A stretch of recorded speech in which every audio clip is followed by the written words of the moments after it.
2026-cı il yenidən ikinci əl bazarı aktivləşəcək. Amma biz Kitaydan, yadınızda qalsın, işlənmiş Kitay maşınları almayacağıq.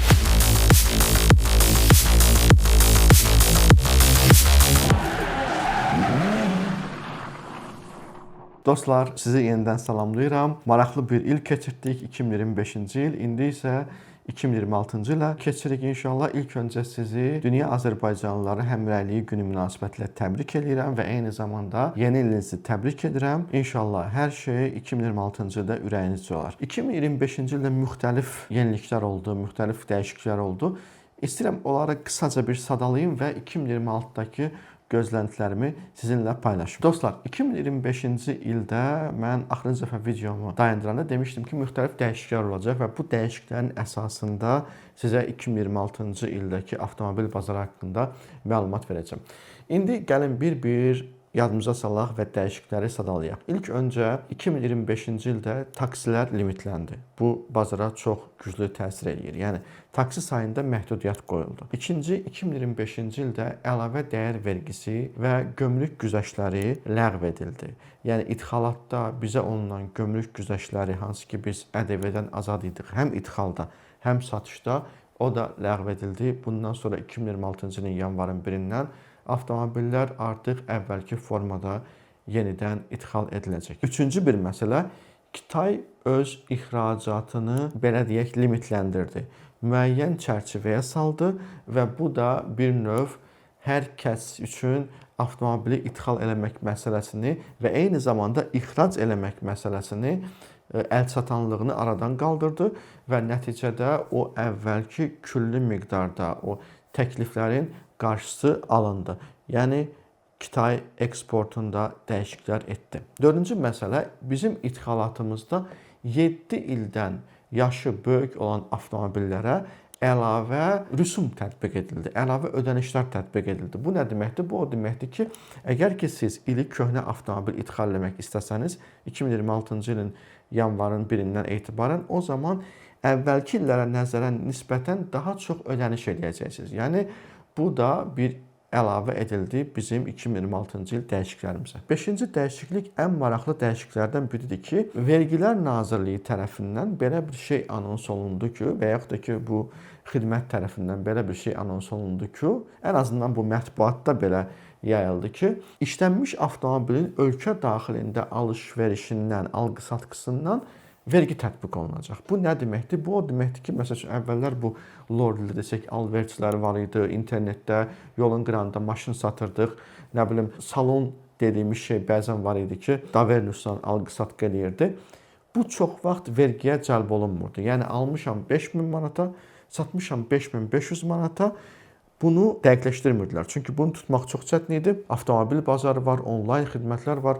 Alır, maşını saxlayır, 1 aydan sonra satır, 2 aydan sonra satır və yaxud da ki, xaricdən idxal edir, bir maşını öz adına, qohumun adına və onu sonra satır. Nəticədə bu vergidən yayınmaya gətirib çıxardırdı. İndi buna da bir tənzimləmə olacaq. 2026-cı ildə açığı bu nə cür olacaq onu bilmirəm.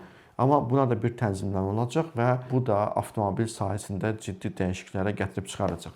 Bir dənə də bir qanun var idi, hansı ki mən onu çox böyük həvəslə gözləyirdim. O olmadı. Yəni ən azından bu videonu mən bugün çəkirəm. Bugün 25 dekabr 2025-ci ildir. Mən bunu bugün çəkdiyim günə qədər bu qanun hələ də çıxmadı. Ola bilər ki, yanvarın 1-i çıxar, ola bilər ümumiyyətlə iş çıxmaz. İlk iş günü çıxar, onu bilmirəm, amma mən gözləyirdim ki, Azərbaycanda paralel idxalatla bərabər bir qanunvericilik olsun. Çünki bu artıq bütün SNG ölkələrində çox sərtləşdirildi. Qazaxıstan, Rusiya, Özbəkistan, Qırğızıstan, Tacikistan, bütün SNG ölkələrində bu müxtəlif zaman dilimlərində çox sərtləşdirildi. Hətta bəzən 1-2 dəfə qanunda dəyişiklik oldu, amma Azərbaycanda hələ ki bu olmadı. Mən bunu da gözləyirdim ki, bu olacaq.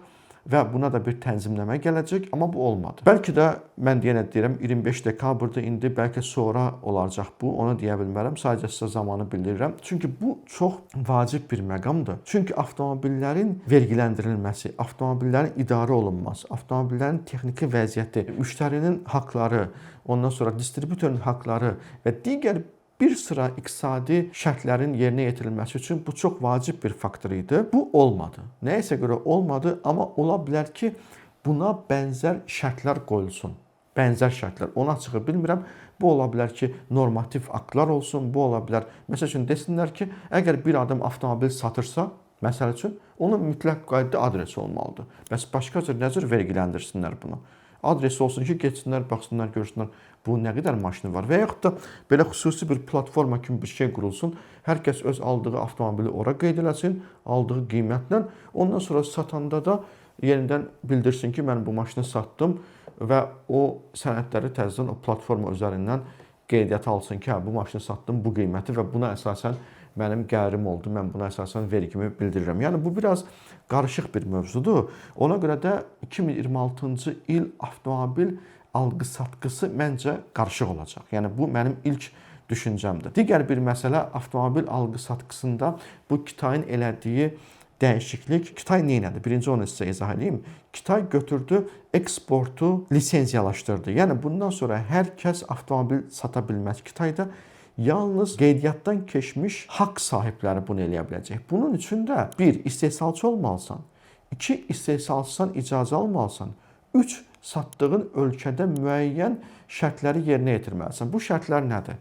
Ehtiyat hissəsi təmin etməlisən, eyni zamanda servis təmin etməlisən və bəzi şirkətlər müxtəlif say təklif edirlər. Bəziləri 2, bəziləri 3, bəziləri 4 dənə servis istəyir. O ölkənin böyüklüyünə və o avtomobilin reytinqinə görə dəyərləndirilir. Yadınıza gəlirsə, mən sizə deyirdim ki, bu yol səhv yoldur. Sizlər də deyirdiniz ki, Kitayda aşıbqa tutur, ay bilmir nə danışır, o boyda qüdrətli dövlət, nətər necə.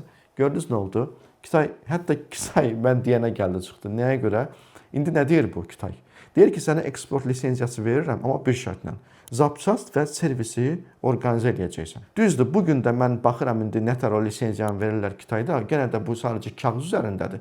Bu da nəyə görə baş verdi? Bilirsiniz, söhbət Azərbaycandan getmir. Dünyanın bir çox ölkələrində ciddi xətalar baş verdi və dövlət olaraq, millət olaraq, iqtisadiyyat olaraq heç kəs istəməz ki, onun adına qərar gəlsin və bu normativə keçməli idi. Və ona görə dedilər ki, adım belə qoydular ki, güya bizlik deyil, istehsalçıdır ki, bizlik deyil. Bunu eləyənlər güya ki, bu qara bazarı yaradanlardır. Halbuki maşını verən də onlar idilər. Və ondan sonra bunlar bu yolu seçdilər. Dedilər ki, ehtiyat hissəsi və zapçast olmalıdır. Şərt qoydu bunu dövlət.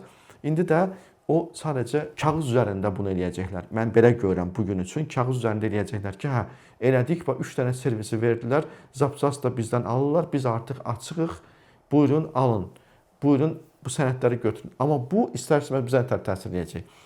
Bu əvvəl kim olmayacaq artıq? Məsələn, əvvəlcə indi rəqəmlər nisbidir. Kitaydan 1000 dənə adam sizə maşın təklif edirsə, indi 50 dənə adam sizə maşın təklif edəcək. Yəni say azalacaq. İkinci, şiddətli sayı azaltmaq məsələsi olacaq bu əlavə dəyər vergisinin və digər güzəştlərin aradan qaldırılmasına görə.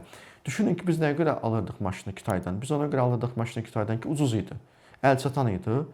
Və deyirdik ki, Allah bir yoxlayaq görək nə göstərir. İndi isə o artıq o üzərinə 5, 6 min, 7 min maşının marka modelinə asılı olaraq qiymət artacaq. O zaman nə baş verəcək? O zaman təbii ki, biz o yeni Kitay maşınlarından aralanacağıq. 2025-ci il Azərbaycan tarixində ən böyük Kitaydan alqı-satqı ilə tarixə düşmüş olacaq. İstəyirsiniz, gedin statistikaya baxın. 2025-ci ilin statistikasını yadınızda saxlayın. Sonra da 2026-ya sağlıq olsun, baxarsınız. Görəcəksiniz ki, nə qədər yeni avtomobil alışı düşüb aşağıya. Nə baş verəcək 2026-cı ildə? Yenidən ikinci əl bazarı aktivləşəcək. Yəni bunun nəticəsi belə olacaq. İkinci əl bazarı aktivləşəndə Kitayın burada rolu olacaqmı? Yüksək səviyyədə rolu olacaq. Çünki Kitay dünyanın ən böyük avtomobil bazarlarından biridir. Amma biz Kitaydan, yadımızda qalsın, işlənmiş Kitay maşınları almayacağıq. Biz yenə təzə maşınlar alacağıq Kitaydan. Kitay qəqər alsaq, nisbətən azalacaq. Mən demirəm qutaracaq. Ciddi sürətlə Kitay maşınının sayı azalacaq idxalatımızda. Amma Kitaydan idxalat yenə də artacaq. Nəyin hesabına? Məsəl üçün, bizə ən çox maşın göndərən ölkələr kim idi? Amerika, Almaniya, Koreya, Yaponiya. Nəyə görə bu 4 dənə ölkə? Nəyə görə digər ölkələr yox? Çünki ikinci əl bazarı o qədər geniş olmalıdır ki, bir ölkədə. Onlar sizə o maşınları göndərə bilsinlər. Məsəl üçün, Kitayda indi gəlin gedək, düşünəkdə elə belə beynimizdə 4 ildən sonra, 5 ildən sonra kimsə sizcə Kitayçı maşın istəyəcəkmi? İşlənmiş Kitayçı maşın. İstəməyəcək. Amma BMW istəyəcəkmi? İstəyəcək. Audi istəyəcəkmi? İstəyəcək. Volkswagen istəyəcəkmi? İstəyəcək. Bax, o Kitayda doludur. Sözün əsl mənasında oldu ha. Amerikadan da və Almaniyadan da daha çox Kitayda Mercedes, BMW, Audi, Volkswagen var. Bir şey olmalıdır ki, onun idxalatı formalaşsın. Bax, ona görə də deyirəm, 2026-cı ildən etibarən Kitay bizim partnyorumuz olacaq, amma nə ilə? İşlənmiş maşınlarla olacaq. İşlənmiş hansı maşınlarla? Daha çox Alman maşınları ilə. 2026-cı ildə taksi bazarı da artıq əvvəlki şiddətində olmayacaq. Nəyə görə?